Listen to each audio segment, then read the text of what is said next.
کسے کہتے ہیں کافر پتہ ہے تمہارے؟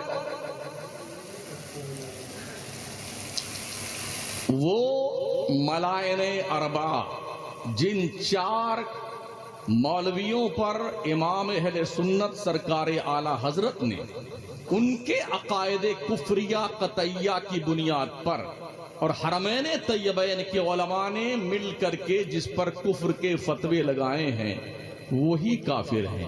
مولانا شمس الدین مکرانا صاحب بول رہے ہیں؟ بولیے۔ حضرت خیریت سے ہیں حضرت؟ اللہ کی مہربانی۔ حضرت آپ کی ایک گفتگو میں نے سنی ہے جس میں آپ نے علماء دیوبند کے 4 اکابر کے متعلق کہا ہے کہ اس کو کافر کہا ہے نا حضرت؟ علماء دیوبند کے 4 اکابر کو کافر کہا ہے اور جو ان کے کفر بشک کرے وہ بھی کافر، ایسا کہا آپ نے؟ من شک فی کفرہ و عذابہ فقد کفر۔ جی جی جی ہے نا حضرت؟ جی تو جو شک کرے وہ بھی کافر ہے، لیکن حضرت مسئلہ کہ اعلیٰ حضرت کے بہت سارے علماء ہیں جنہوں نے اکابر علماء دیوبند کو مسلمان مانا ہے۔ جو مانا ہے ان سے پوچھ دو یار۔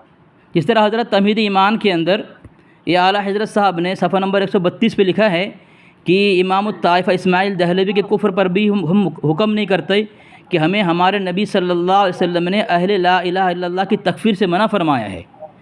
تو نبی بات تو یہ سن لیں آپ، جی جی حکم کفر اتنا آسان تو نہیں ہوتا ہے۔ جی بالکل جی بالکل صحیح بات۔ دوسری بات یہ کہ یہ صرف اعلیٰ حضرت کا فتویٰ نہیں ہے، علماء حرمین طیبین بھی اس میں شامل ہیں۔ جی انہوں نے کیا کیا، کیسے کیا، اس پہ کیا حکم دیا، وہ سب اس میں لکھا ہوا، ٹھیک ہے نا۔ جی مزید برآں یہ کہ جو لوگ اس کے قائل نہیں ہیں وہ جانے، ان کا کام جانے، لیکن ہماری یہ ذمہ داری۔ لیکن حضرت تو یہ مسئلہ کہ اعلیٰ بہت سارے علماء ہیں جنہوں نے حسام الحرمین کے فتوی قبول نہیں کیا ہے۔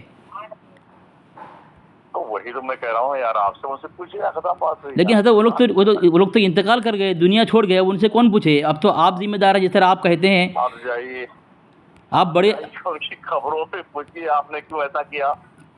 جی کن کی قبر سے؟ ارے جو انتقال فرما گیا ان سے پوچھیے جا کر کے نا یار۔ وہ کون، علماء دیوبند یا علماء بریلوی؟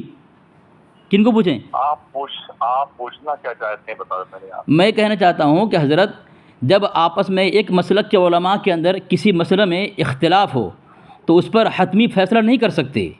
مثال کے طور پر دیکھیے، ہر جگہ بہت سارے علماء ہیں جی، اور ہر طبقہ میں آپس میں اختلاف بہت سارے معاملات ہیں، اس سے کیا کرو گے؟ تو حضرت کفر صریح کیسا ہوگا پھر حضرت؟ جب آپس میں ایک مسلک میں اجتماع نہ ہو، متفق نہ ہو اور اتفاق اجماع نہ ہو تو کفر۔ موبائل پر اتنی تفصیلی گفتگو نہیں ہو پاتی حضرت 2 ایک حوالے میرے پاس ہیں، جس طرح یہ کتاب ہے پروفیسر ڈاکٹر مسعود صاحب کی کتاب ہے فاضل بریلوی علماء حجاز کے نظر میں، انہوں نے صفحہ نمبر 158 میں لکھا ہے کہ او حفظ الایمان کی عبارت انہوں نے کوٹ کیا ہے اور کہا ہے کہ اس طرف تو خود مولانا اشرف علی کا بھی دھیان نہیں گیا، بہر کیب ہر بات کی اچھی تعویل کرنی چاہیے۔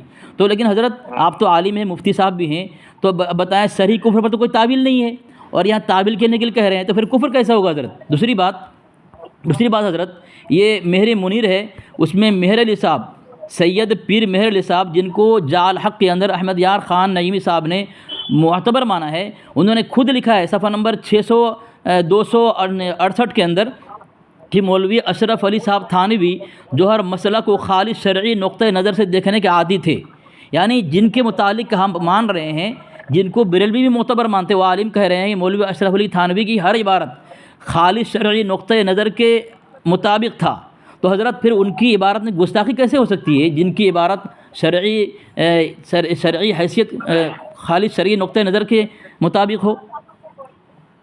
اتمام حجت کرنے کے بعد حکم شرع نافذ کرنا جی یہ ذمہ دار علماء کا کام ہے۔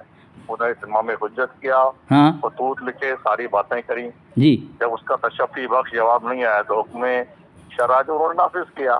اب اس میں اور کیا ضرورت پڑی ہے زیادہ بحث کرنے کی؟ لیکن حضرت اس میں جانکاری تو ضروری ہے حضرت، کیونکہ مسئلہ کفر ایمان کا ہے، میں آپ کو کافر کہہ دوں حضرت آپ کافر نہ ہو۔ ایک بات سن لو جی نہ آپ ہماری خبر میں جاؤ گے نہ ہم آپ کے خبر میں جائیں گے، ٹھیک ہے نا جی حضرت؟ یہ بات تو حضرت مفتی سن صاحب، لیجیے۔ یہ بات تو اعلیٰ حضرت صاحب کو سمجھنا چاہیے نا کہ میں تو تھانوی سب کو سمجھنا چاہیے جناب، سب کو سمجھنا چاہیے۔ تو انہوں نے کیوں فتویٰ دیا حضرت؟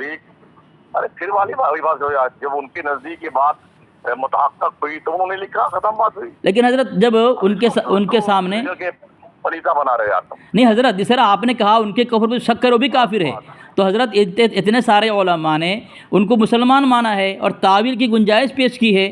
دوسری بات حضرت اور ایک کتاب میرے پاس ہے، اس کتاب کا نام ہے، حضرت ذرا دھیان رکھیں، آپ ذرا کوٹ کر لیں کتاب کو، شاید آپ علماء ہیں، مقرری بھی ہیں، اور آپ کے بعد سے بہت سارے لوگ جو ہے فائدہ اٹھاتے ہیں. ایسا زیادہ فتنہ پھیلانے کی ضرورت نہیں ہے. حضرت یہ آپ نے جو کہا کہ جو علماء دیوبند کے کفر شک کرے وہ بھی کافر ہے، یہ فتنہ نہیں ہے حضرت؟ سن لیں آپ، اس طرح فتنہ پھیلانے والے لوگ ٹھیک نہیں ہوتے ہیں. بے شمار مناظرے ہو چکے ہیں، بے شمار مباحثے ہو چکے ہیں جی، اور یہ باتیں متحقق ہو چکی ہیں. اس بنیاد پہ اعلیٰ حضرت اور علماء حرمین دیوبند نے فتویٰ لگایا ہے، ہم اسی کے ماننے والے ہیں. ٹھیک ہے. لیکن حضرت ایک سوال کرتا ہوں آپ سے، جو احمد رضا صاحب نے علماء دیوبند کے سامنے، یہ علماء حجاز کے سامنے، یہ عرب کے علماء کے سامنے، مفتیان کرام کے سامنے جو عبارت پیش کی تھی وہ عربی میں تھی کہ اردو میں تھی حضرت بتائیں نا ذرا. دوسری بات یہ میرے پاس یہ پہلا سوال.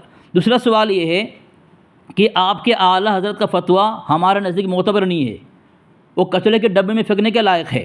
اب رہی بات آپ کے گھر کے علماء، آپ کے علماء کو کیا کہتے ہیں.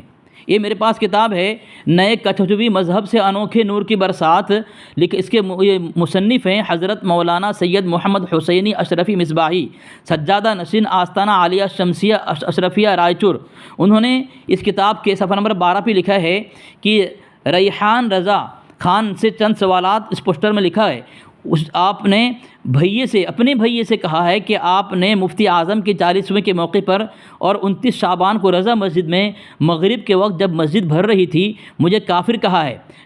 مجھے کافر کہا، یعنی کیا اختر رضا کہہ رہا ہے ریحان رضا کو، بڑے بھائی کو کافر کیوں کہہ رہا ہے کہ کافر ہے ریحان رضا نے اختر رضا کافر کہا، اور یہ کہا ہے تیری بیعت ختم، تیری بیعت بھی فسخ، تیرا ایمان بھی ختم، کھرا ہو گیا، 24واں ہو گیا، تو بے ایمان ہو گیا ہے. یہ بڑے بھائی نے کہا اختر رضا خان کو، اور اختر رضا خان نے چھاپا ہے. یہ پوری عبارت میں نے پڑھ دی ہے. اب بتائیں آپ کے اعلیٰ حضرت کا فتویٰ علماء دیوبند کے نزدیک معتبر نہیں ہے، پیر سے مسلنے کے لائق ہے، لیکن آپ کے تاج الشریعہ کا فتویٰ تو آپ کے مذہب میں معتبر ہے، بڑا معتبر ہے. تاج الشریعہ کا فتویٰ، تاج الشریعہ، اور دیے کس کو رہے ہیں فتویٰ؟ ریحان رضا کو، جن سے بالکل واقف ہیں، بڑے بھائی ہیں، کوئی انجان نہیں ہے، تو ضرور کوئی ایسا کفر سری ہوگا.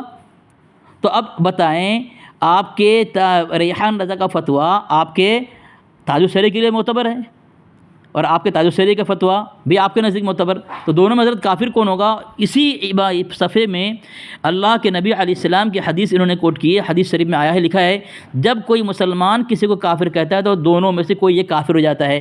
تو حضرت بتائیں، آپ تو بڑے شوق سے مجلس میں علماء دیوبند کے متعلق کہتے ہیں چاروں قبر کافر، جو کفر شک کرو بھی کافر ہے، یہاں تو اللہ کے نبی کی حدیث کو کوٹ کر دیا ہے. تو دونوں میں سے کون کافر ہوگا؟ دونوں میں سے اگر کسی کو کافر نہیں کہیں گے آپ، تو اللہ کے نبی علیہ السلام کے حدیث کو آپ انکار کریں گے. تو آپ بتائیں، اللہ کے نبی کی حدیث انکار کر کے شمس الدین مکرانہ صاحب آپ خود کافر ہونا چاہتے ہیں، یا پھر آپ کے دونوں میں سے ریحان رضا اختر دونوں میں سے کسی ایک کو کافر کہہ کر کے آپ نبی علیہ السلام کی حدیث کو سر و آنکھ پر رکھ کر کے مومن کہلانا چاہتے ہیں؟ فیصلہ آپ کریں. ہیلو جناب مفتی شمس الدین مکرانہ صاحب، یہ دیکھیں فون کاٹ کے بھاگ گئے. یہ اپنے مجلس میں لوگوں کو کس طرح گمراہ کرتے ہیں، دیکھیں سامعین. ان کو اپنی گھر کی خبر نہیں ہے، ان کو مار پڑی ہے، اس لیے پھر مجبور ہو کے بیچارے جو ہے اس طرح کہہ دیا انہوں نے. دیکھو بھاگ گئے. بھائی تمہارے مجدد نے علماء عرب کے سامنے، مفتیان کرام جو عرب کے تھے ان کے سامنے جو ہمارے اکابر کی عبارت رکھی اردو میں بتائی انہوں نے. اردو میں آپ کے گھر کی کتاب کہتی ہے خود کہ اگر اعلیٰ حضرت جو ہے علماء حرم کے سامنے اگر صحیح عبارت رکھتے تو ضرور کافر کہتے، فتویٰ لگاتے. ایک یعنی صحیح عبارت نہیں رکھی انہوں نے. حسام الحرمین کو آپ کے لوگوں نے لات مارا ہے. جب آپ کے یہاں اجماع نہیں ہے، اتفاق نہیں ہے، تو پھر وہ تو کیسے معتبر ہوگا؟ وہ دیکھو فون کاٹ کے بھاگ گئے بیچارے. یہ مقرر بنتے ہیں، بڑے مقرر بنتے ہیں. کچھ نہیں ان کے پاس، سب ڈھول کے بولیں سب.